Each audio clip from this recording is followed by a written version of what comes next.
Jamaah semuanya yang dirahmati oleh Allah Subhanahu wa taala. Alhamdulillah, kita semuanya dikumpulkan kembali oleh Allah Subhanahu wa taala untuk sama-sama mempelajari ilmu warisan Nabi sallallahu alaihi wasallam. Semoga kita semua diberi umur panjang, sehat walafiat, terkabul segala hajat, setelah itu diberi kesempurnaan husnul khatimat. Amin Allahumma amin. A'udzu billahi minasy syaithanir rajim. Bismillahirrahmanirrahim.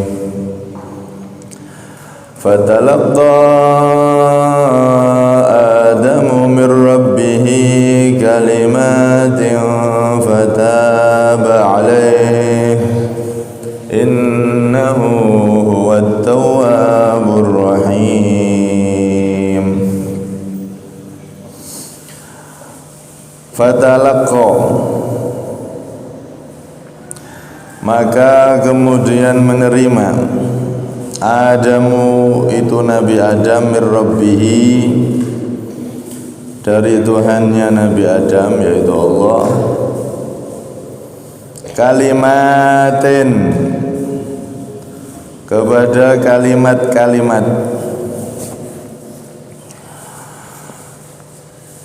Fataba alaih,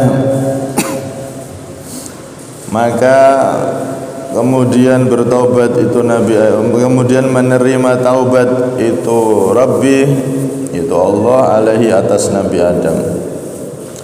Ai qabila taubatahu, menerima itu Allah taubatahu, pada taubatnya Nabi Adam. Innahu, sesungguhnya Nabi Adam, sesungguhnya Rabbi, Tuhannya, yaitu Allah, huwat tawwabu, dialah at-tawwabu, yang banyak menerima taubat, ala ibadihi, ala ibadihi, atas hamba-hambanya, ar-rahim, yang sangat berkasih sayang, bihim, terhadap mereka.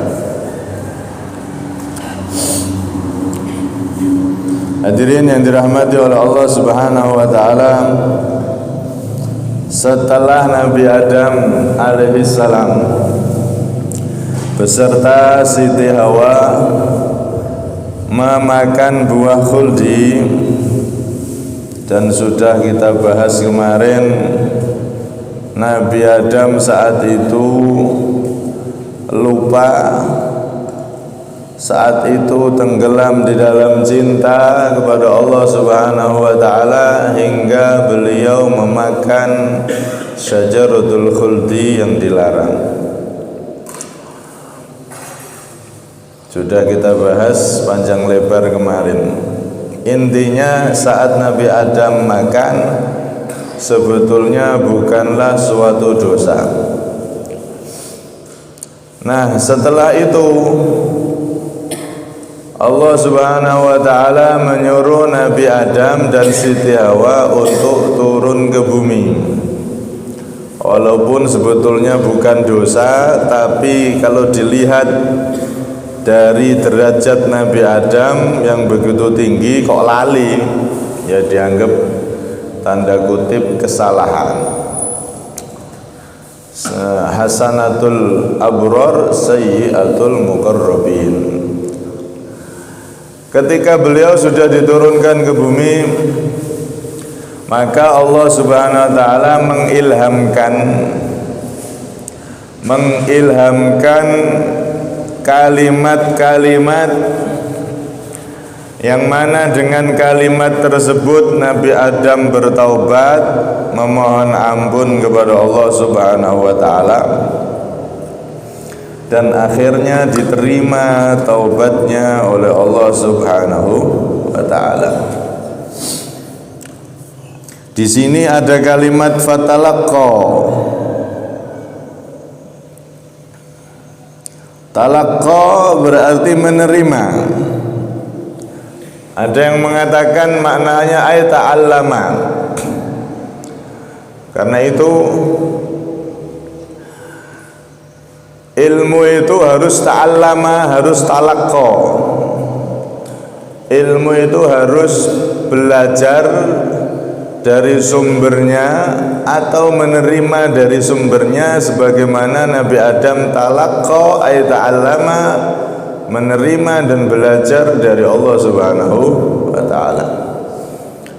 Karena itu Imam Abdullah ibn Mubarak mengatakan, inna hadzal ilma din fanduru amman ta'khuduna dinakum. Sesungguhnya ilmu itu adalah agama, maka lihatlah dari mana engkau mengambilnya. Ilmu itu adalah bagian dari agama, maka harus dilihat dari mana kita itu mengambilnya. Jangan sembarang mengambil ilmu, apalagi ini zaman digital, orang bisa dapat ilmu dari berbagai macam media sosial. Akan tetapi di situ kita harus punya filter, saringan. Jangan semua-muanya kita ambil, tapi harus dipilih yang sesuai dengan ajaran Nabi, sesuai dengan akidah Ahlussunnah wal Jamaah. Jangan sembarangan. Karena ilmu ini harus diambil dari sumbernya. Jangankan ilmu agama, sampean misalnya punya anak pengen bisa bahasa Inggris, tentunya ngambil ilmu bahasa Inggris dari sumber yang benar, dikursuskan ke orang yang memang punya gelar pendidikan, riwayat pendidikan yang dia spesialis bahasa Inggris. Pasti dibawa ke orang yang seperti itu. Tidak mungkin sampean anaknya pengen bahasa Inggris malah dibawa ke guru matematika misalkan, nggak nyambung.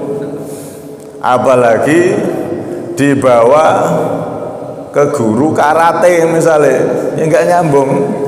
Pasti saya pengen anak saya bisa bahasa Inggris, cari mana guru-guru yang spesialis bahasa Inggris, dicari.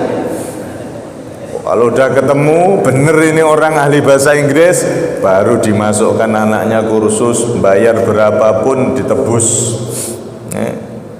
Ini dalam urusan duniawi, ilmu duniawi. Itu saja kita tidak sembarangan, harus ada jalur keilmuan. Padahal umpama salah pun ya tidak apa-apa. Maksudnya tidak apa-apa itu nggak ada efek nanti di akhirat itu kamu akan ditanya kenapa guru bahasa Inggrisnya keliru, nggak ada itu. Paling ya cuman gagal gitu aja, nggak bisa bahasa Inggris. Anaknya malah tidak bisa bahasa Inggris, malah bisa bahasa macam-macam, makoli mungkin ya. Tapi kalau kita itu belajar ilmu agama, talaki, belajar mengambil dari sumber yang salah, maka akibatnya nanti dikubur tambah masalah, nanti di hari kiamat tambah masalah. Repot nanti jadinya. Tuh berapa banyak gara-gara orang lihat TV, lihat video, lihat YouTube, awalnya sregep tahlilan, tapi gara-gara salah belajar dari media sosial, Asy-Syaikh Hadratus Syekh Al-Mukarram Al-Ghogeli, akhirnya ngeti wong tahlilan nih koyok-koyok, ya Allah, orang-orang ini sesat semuanya, orang-orang ini ahli neraka semuanya, orang-orang ini bodoh semuanya, nggak tahu tauhid ini.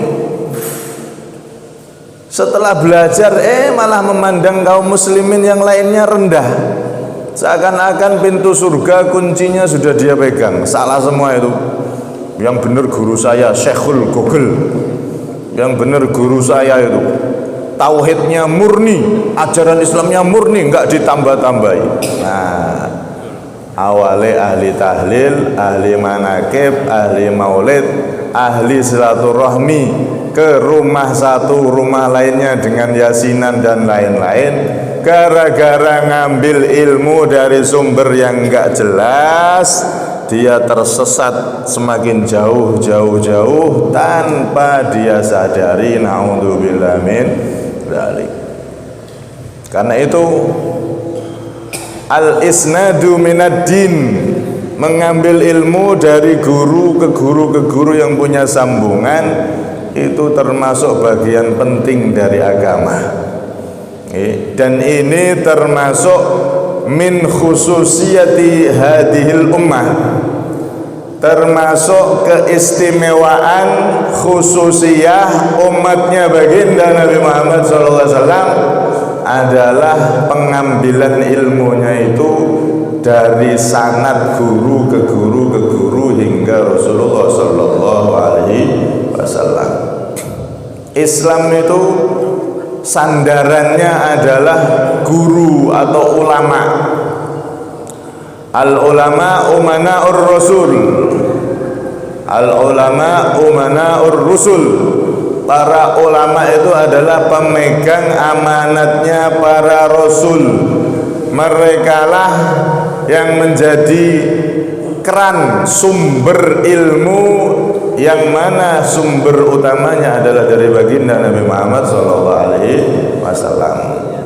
Tidak hanya bersandar pada manuskrip atau catatan-catatan tangan saja, karena catatan itu bisa hilang. Imam Sibaweh itu ngarang kitab banyak, Pak.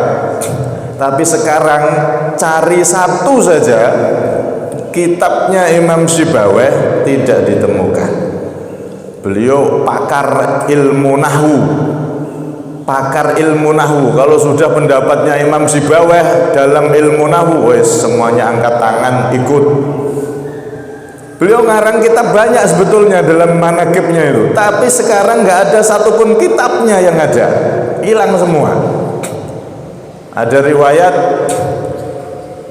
pas beliau pergi, kitab-kitab yang ada di kamarnya itu diresiki kali bojone. Bojoku ki kamare kok kotor kabeh. Diresiki sama istrinya, dibuang atau dibakar. Imam Sibaweh pulang, lah kitabnya kok bersih semua. Ya tak resiki. Wong wedok kan senengane ngono, senengane resik-resik wae. Pagi sudah disapu, nanti siang sedikit nyapu lagi. Nanti malam lagi nyapu lagi. Ya nek sing disapu sing sampah-sampah mboten napa-napa. Nggih. Lah nek niki kitab-kitab disapu diresiki kabeh. Wah, akhirnya sekarang tidak dijumpai satu manuskrip tulisan tangan Imam Sibaweh agar dicetak jadi kitab, tidak ada. Jadi manuskrip karya ulama itu bisa hilang karena kitab yang dijaga cuman Al-Quran. Inna nahnu nazzalna dzikra wa inna lahu lahafidun. Yang dijamin dijaga tulisannya, kitabnya itu hanya Al-Quran saja. Selain itu bisa hilang, bisa juga manuskrip itu ditambah-tambahi, bisa juga dikurang-kurangi, bisa. Tulisan bisa hilang, bisa dirubah, bisa ditambahi. Tapi kalau ideologi, ajaran itu tidak bisa hilang dari orang ke orang soalnya. Sama seperti tahun dulu 65 ada yang namanya PKI, Partai Komunis Indonesia, sudah ditumpas habis. Tapi ajarannya masih ada. Kalau anak biologis orang itu bisa dihilangkan, tulisan bisa dihilangkan, tapi kalau ajaran tidak bisa. Ajaran itu sudah ditularkan kemana-mana, mungkin dianggap oh ini tokoh-tokohnya dihabisi semua, tapi ternyata masih ada anaknya atau anak cucunya, anak muridnya yang membawa ideologi keyakinan ajaran tersebut.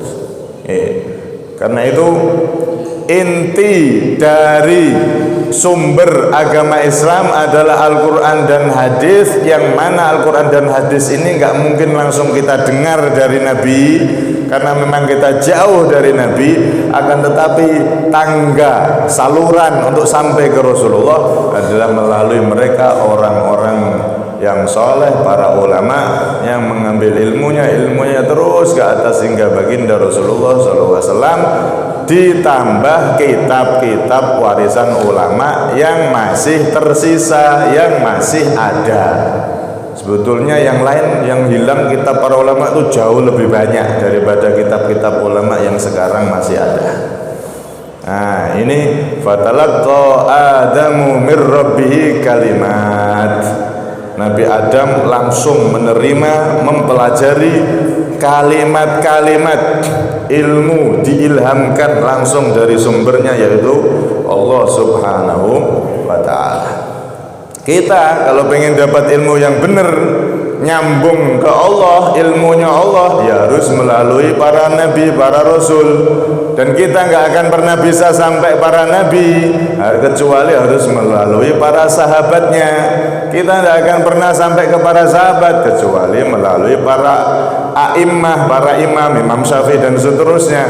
Kita tidak akan sampai kepada mereka kecuali melalui murid-muridnya, yaitu para ulama dari generasi ke generasi hingga saat ini. Maka ini adalah khususiyah, keistimewaan kita umat baginda Nabi Muhammad SAW. Ilmu ini dikawal oleh para ulama hingga Al-Quran sekarang yang kita baca itu sama persis seperti Al-Quran yang dibaca dulu oleh para sahabat. Dikawal oleh para ulama, Al-Quran, hadis dikawal semuanya, disampaikan sampailah kepada kita, walaupun jarak kita sama Nabi Muhammad SAW 1446 atau 45, tapi itu semua bisa kita terima dengan sempurna berkah dikawal oleh para ulama pewarisnya Rasulullah SAW. Kemudian di sini Nabi Adam menerima kalimat-kalimat atau ilmu-ilmu yang langsung dari Allah. Kata ulama, yang dimaksud dengan kalimatin, ilmu-ilmu ini ada beberapa pendapat. Pertama, Nabi Adam diilhami oleh Allah untuk membaca suatu kalimat yang mana dengan kalimat tersebut Nabi Adam pun diampuni oleh Allah Subhanahu wa ta'ala. Kalimat yang beliau baca, yang diilhamkan oleh Allah itu adalah yang termaktub, tertulis di dalam Al-Quran. Rabbana dzalamna anfusana fa illam taghfir lana wa tarhamna lanakunanna minal khasirin.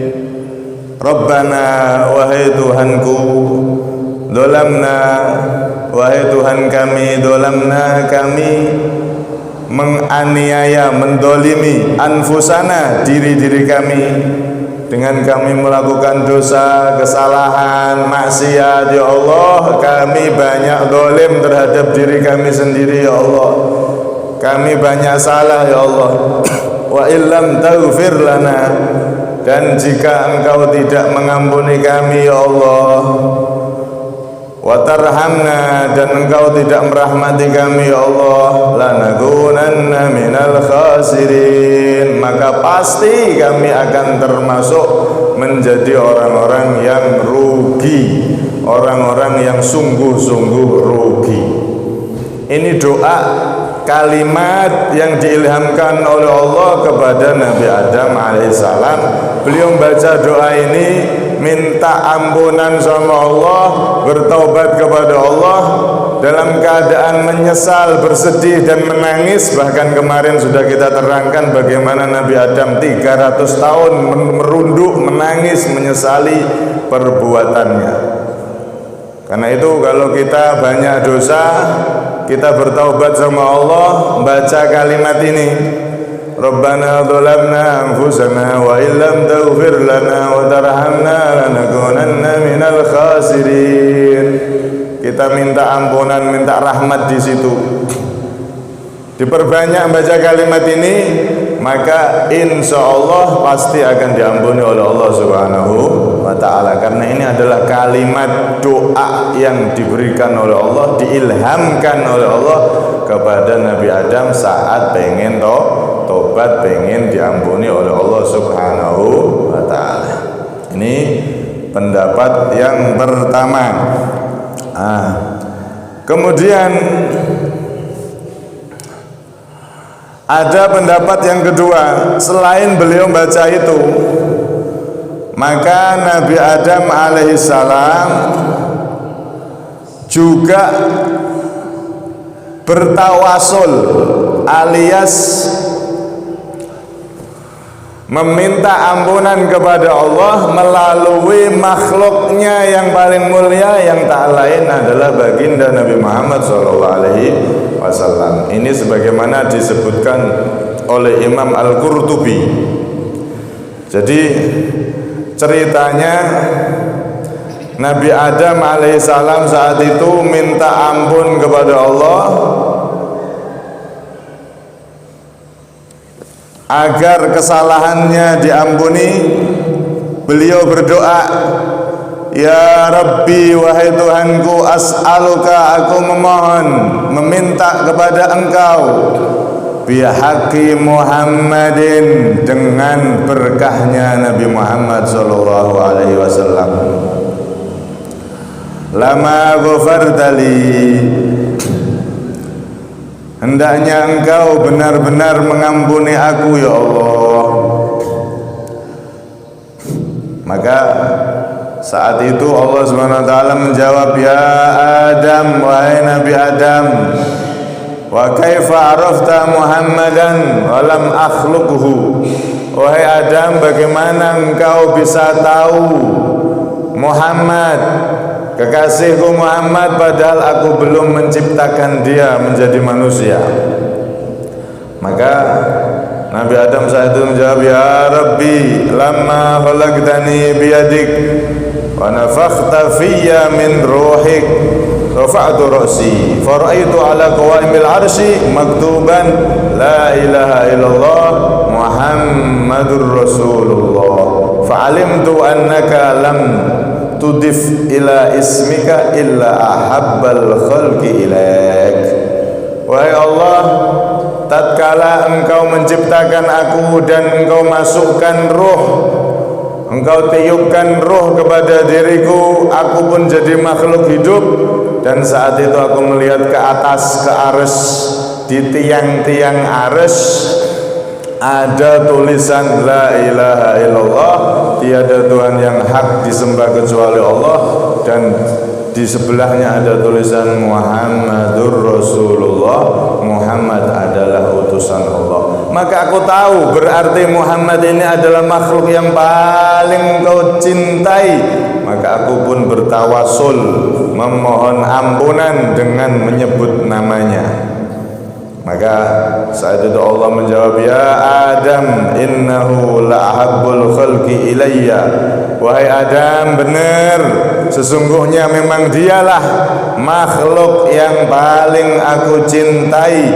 Wa id sa'altani bihaqqi Muhammad, jika engkau telah meminta kepadaku dengan berkah Nabi Muhammad, faqad ghafartu lak, maka aku benar-benar mengampunimu wahai Adam. Walaula Muhammadun, dan andaikan tidak ada makhluk kekasihku yang namanya Muhammad, ma ghafartu lak, aku tidak akan mengampuni engkau wahai Nabi Adam. Saat itu Nabi Adam mendapatkan ampunan bertaubat melalui kemuliaan, mengambil keberkahan dari Nabi kita Muhammad sallallahu alaihi wasallam. Allahumma shalli ala Muhammad. Nah, ben mboten ngantuk nggih. Di dalam riwayat lain Rasulullah pernah ditanya, mata wajabat lakan nubuwah, wahai Rasulullah, kapan engkau menjadi nabinya Allah? Engkau jadi nabi itu kapan wahai Rasulullah? Maka beliau menjawab, wa adamu munjadilun bainat turabi wal ma', atau dalam riwayat lain munjadilun fi tinatih. Ketahuilah aku sudah menjadi nabi di sisi Allah saat Nabi Adam masih berada antara tanah dan air, masih berada menjadi adonan tanah dan air. Belum diciptakan, aku sudah menjadi nabinya Allah subhanahu wa ta'ala. Rasulullah sudah diangkat jadi nabi sebelum Nabi Adam dan nabi-nabi yang lain dicipta. Kalau diangkat jadi rasul, nabi sama rasul itu kan beda. Nabi itu diberi wahyu oleh Allah, tidak disuruh menyampaikan. Kalau rasul diberi wahyu, disuruh menyampaikan. Intinya begitu. Nah, Rasulullah Nabi kita Muhammad SAW itu diangkat menjadi nabi bahkan sebelum Nabi Adam diciptakan. Terus Rasulullah SAW ini diangkat jadi Rasul baru ketika beliau umur 40 tahun. Oke. Karena itu Rasulullah ketika diutus oleh Allah itu umur 40 tahun. Kuntu awalan nabiyyina fil khalqi wa akhiruhum fil ba'ts. Aku sudah menjadi nabi, permulaan para nabi bahkan, akan tetapi wa akhiruhum fil ba'ts, tapi aku menjadi nabi terakhir yang diutus oleh Allah Subhanahu wa taala. Nabi pertama tapi jadi rasul yang terakhir sekaligus penutup para nabi, Nabi kita Muhammad sallallahu alaihi wasallam. Kalau tidak ada Nabi Muhammad, maka Nabi Adam tidak akan diampuni. Bahkan di kitab I'anatul Talibin itu disebutkan riwayat, laulaka ya Muhammad lama khalaqtul aflak. Andaikan tidak ada engkau wahai Nabi Muhammad, lama khalaqtul aflak, maka aku Allah tidak akan menciptakan alam semesta ini. Ada bumi, ada langit, ada surga, ada neraka, ada ini, ada itu, semuanya ini diciptakan karena adanya Nabi Muhammad SAW, sang kekasih Allah Subhanahu wa ta'ala. Maka sungguh beruntung besar kita tidak pernah mohon sama Allah, tapi kita dijadikan orang yang terhubung bahkan menjadi umat dari baginda Nabi Muhammad SAW, manusia yang paling mulia. Alhamdulillah. Maka kita sambung diri kita sambung anak-anak kita sambung keluarga kita dengan baginda Nabi SAW dengan mengikuti ajarannya, dan juga jangan lupa kita selalu bersolawat yang banyak kepada baginda Nabi Muhammad SAW. Baca solawat minimal 1 hari kalau bisa, dan dibisa-bisakan 1 hari 300 kali. Okay. Ada riwayat, akthiru minas sholati alayya fa innaha tudfi'u ghadabal jabbar, kama qala Nabi SAW. Perbanyaklah sholawat kepadaku wahai umatku, sesungguhnya banyak sholawat itu bisa memadamkan murkanya Allah Subhanahu wa ta'ala. Wong nek akeh sholawat, murkanya Allah bisa padam. Kalau sudah murka Allah bisa padam, apalagi api neraka, yang mana neraka itu levelnya jauh di bawah. Neraka itu makhluk, murka Allah aja bisa padam, apalagi api neraka. Maka tidak heran para ulama, para wali, orang soleh itu, mereka tidak ada satupun dari mereka kecuali punya wiridan sholawat. Wali Songo, Syekh Abdul Qadir Jailani, wali-wali semua itu Wa kam minal awliya yanalul wilayah bikasratis shalah. Berapa banyak dari para wali, orang-orang soleh itu mendapatkan martabat derajat tinggi di sisi Allah, bahkan diangkat jadi kekasihnya Allah. Para wali itu kebanyakan mereka gara-gara banyak baca sholawat kepada Nabi Muhammad SAW. Ada di antara mereka yang baca sholawat satu hari 24 jam itu 25.000, ada yang 70.000, ada yang 125.000. Para aulia itu kalau kita teliti cerita manakibnya, semuanya pasti punya wiridan sholawat kepada baginda Nabi Muhammad SAW. Maka mereka semakin dekat dengan Rasulullah dengan bersolawat, bahkan mendapat derajat kewalian dari solawat. Nah, kita niru seperti mereka, jadilah orang yang banyak solawat. Banyak itu minimal 300 kali sallallahu alaihi Muhammad, sallallahu alaihi Muhammad, sallallahu alaihi Muhammad. Disempatkan, Pak. Ini solawat kalau kita baca 300 kali, murkanya Allah padam, jenengan tidak akan dimurkai oleh Allah.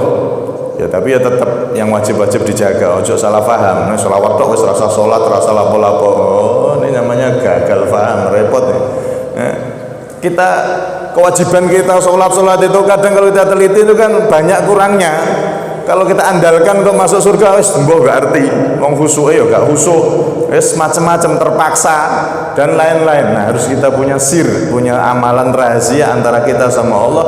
Di antara amalan rahasia antara kita sama Allah adalah banyak baca sholawat minimal 300 kali. Lebih-lebih ini bulan Maulid, monggo diniatkan mulai sekarang istiqomah maca sholawat minimal 300 kali 24 jam, jenengan pas sambil jualan apa membaca sholawat ya, target itu, maka insya Allah kita akan jadi orang yang selamat berkah kemuliaan Nabi Muhammad SAW. Sebagaimana Nabi Adam selamat dan diampuni oleh Allah, maka kita jauh lebih membutuhkan untuk menyebut nama Nabi Muhammad, minta ampunan, minta anugerah dari Allah dengan berselawat kepada beliau. Semoga kita semua termasuk umat yang dapatkan kemuliaan dari Nabi Muhammad dan kita diterima taubatnya, diampuni segala kesalahannya, tidak meninggal kita dari dunia ini kecuali dosa-dosa kita semuanya sudah diampuni oleh Allah berkah Nabi Muhammad SAW. Amin, Allahumma amin.